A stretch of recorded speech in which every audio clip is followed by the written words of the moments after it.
এই দিহান জমিদারে নিয়ে এত বড় কথা? আজ থেকে যদি 50 বছর আগে তুমি এই কথা বলতা, তোমার মুখ দিয়ে বের করার সাথে সাথে চাপকে তোমার পিঠের চামড়া তুলে দিতাম। পুরো 7 গ্রাম দাওয়াত করে তারপর আমি তোমাকে বিয়ে করব। আমাদের বিয়েতে মিনিমাম 1 থেকে 150 উট থাকবে, 200 থেকে 250 গরু থাকবে।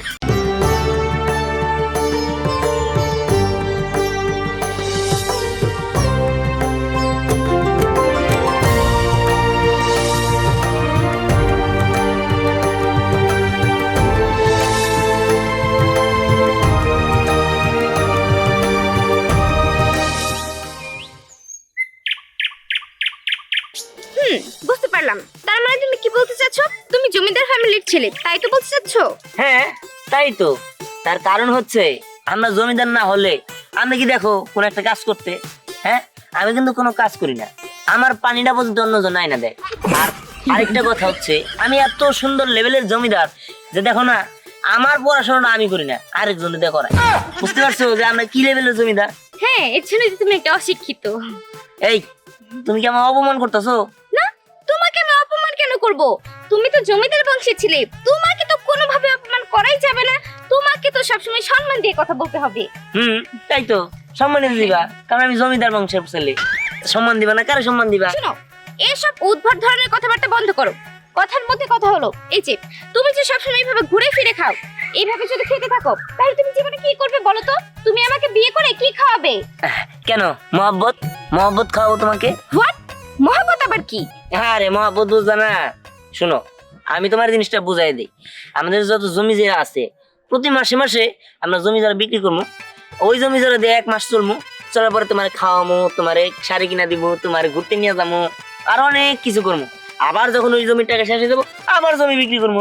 হ্যাঁ, এভাবে একটা একটা করে সব জমি বিক্রি করার পরে ওই যে ওই সাইডে যে একটা মোড় আছে না, সেই মোড়ে থালি নিয়ে বসতে হবে। তোমার বসতে হবে, তোমার মায়ের বসতে হবে, তোমার বাবার বসতে হবে, তোমার বড় ভাইয়েরও বসতে হবে। তখন খুব ভালো হবে।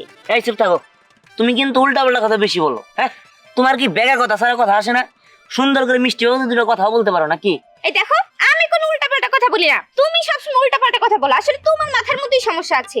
কি এই দিহান জমিদারে নিয়ে এত বড় কথা? আজ থেকে যদি 50 বছর আগে তুমি এই কথাটা বলতা, তোমার মুখ দিয়ে বের করার সাথে সাথে চাপকে তোমার পিঠের চামড়া তুলে দিতাম। হ্যাঁ, রাখ তোর জমিদার, তোর জমিদারের গোষ্ঠী মেরে আমি। আসলে একটা কাজ করিস তুই না, ডক্টরের কাছে গিয়ে তোর মাথাটা দেখাস, তোর মাথাটাই নষ্ট হয়ে গেছে। শোন, আবার যদি কখনো আমাকে ফোন করিস না, তোকে এলাকার পোলাপান দিয়ে আমি মার খাওয়াবো, যত সব ফাজিল কোথাকার। কি তুমি আমাকে বললে এই কথা? আমাকে? হ্যাঁ, তোমাকেই বলেছি, ফাজিল কোথাকার। এই থাকো তো তুমি, তুমি আর কখনো আমাকে কল দিবে না, পাগল। বাপ রে বাপ, জমিদার বাপ কেমন চলে গেল নাকি? হ্যাঁ, দেখি আশেপাশে মানুষ নাই, দেহেও নেই, সমস্যা নাই।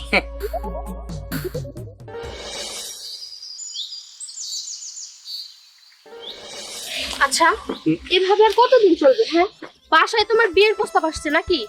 আমি তো আর বেশি দিন টিকতে পারবো না। টিকতে পারবে না কেন? আমি তো তোমাকে আর যেই সেই করে বিয়ে করব না।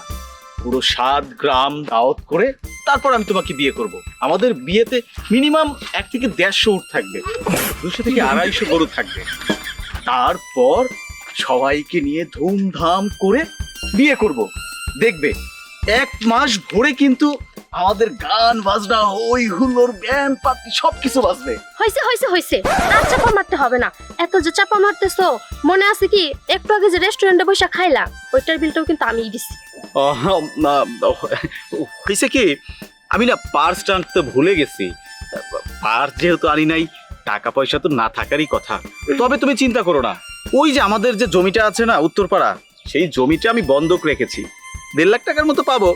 তখন তোমার সব আবদারে আমি পূরণ করব, তোমার এই টাকাটা আমি দিয়ে দেবো। এই, তোমাদের কত জমি আছে? হ্যাঁ, কিছুদিন পর পরই শুনি যে জমি বিক্রি করবা, জমি বিক্রি করবা। কোনোদিন তো জমি বিক্রি করে এনে আমাকে রেস্টুরেন্টে নিয়ে কিছু খাওয়াওনি, শুধু আমারটাই খাইলা। আহা, বিষয়টা না আমি মাইন্ড খাইলাম। তুমি বোধহয় আমার ব্যাকগ্রাউন্ড সম্পর্কে ভালোভাবে রিসার্চ করো নাই। আমার পূর্বপুরুষরা জমিদার ছিল। আমার দাদা হাতির পিঠে চাবুক নিয়ে বসে থাকতো সবসময়। বুঝোই আমি তার নাতি। হইছে, তোমার আর এই চাপা মারতে হবে না। তোমার ব্যাকগ্রাউন্ড সম্পর্কে আমি কিন্তু খুব ভালো করে জানি, আর সবকিছু জানি না শুনে আমি তোমার সাথে রিলেশন করছি। আরে না না না না না, তুমি জানো না। শোনো, আমি তোমারে ভালোবাসি। ভালোবাসার মাঝে কত ঝড়ঝাপটা আসবে, সেই ঝড়ঝাপটা অতিক্রম করে তারপর না হয় এই জমিদারের ঘরে আসলা, আর আমি তোমাকে তখন রানী করে রাখবো। কত রানি করে রাখবা, তোমার সম্পর্কে আমার খুব ভালো আইডিয়া আছে। কোনো আইডিয়াই নেই, নতুন করে তোমাকে আমি আইডিয়া দেবো, বুঝছো? চলো। কই গো, খাবার দাও। কি ব্যাপার? হ্যাঁ, খালি হাতে কে?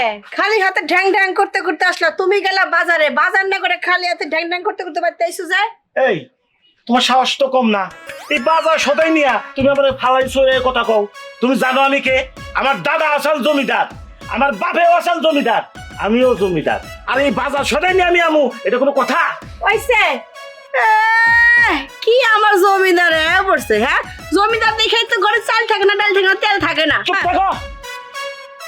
এই তোমার বড় পোলা কো? বড় পোলারা যে এই যে লেখাপড়া শিখাইয়া এমএ পাস করাইয়া ঘুরতে আছে, চাকরি বাকরি করা না, টাকা কামাই করা হারে না। আর তোমার ছোট পোলা আরেকটা হইছে, এই যে লেখাপড়া বাদ দিয়ে খালি ঘুরে বেড়ায়। আমি হলাম জমিদার, আমার আগে বাজার সাথে আনতে, তোমার পোলারে ম্যাডাম বাজার সাথে ঘুরে আনতে। ওই মরার নির্বংশা। হ্যাঁ, কি বলি? আমার বড় বড় লেখাপড়া শেষ হয়েছে, চাকরি করবো, একটা বাজার ঘাট করবো। হ্যাঁ, ওগুলো তো তোরই রক্তের। হ্যাঁ, ওগুলো তো জমিদার। হ্যাঁ, আমার ওগুলো কথা কর। তাহলে কাম করো, এই 12টা চাকর বাকর রাখা, কন্যাই বাজার সাথে করে দেবনি, আমি পারুম না। ওরা বেতন দিব কি? তোর মরা বাবু ওইটা হিসেবে বেতন দিব? খামোশ! আমার বড় বাপের নিয়া একটা কথাও কবি না। তুই বাপ বাইরে না দিলে আমি নিজেই বাইরে খাইয়ে নিব। তাই ভালো হইব। হ্যাঁ, দেখেই জমিদার জমিদার, আমি কি? আমিও জমিদারের বউ, আমিও কোনো অংশ কম না।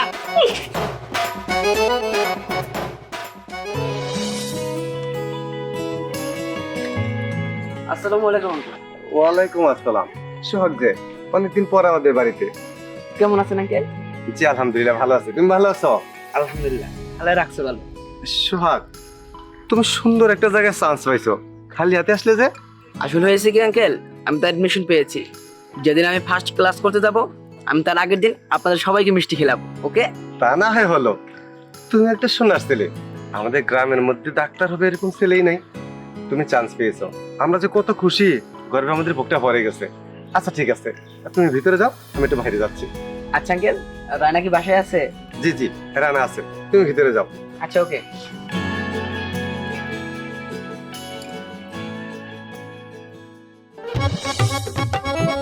এর সাথে আমি দেব না তোমার তুলনা, নদীর সাথে।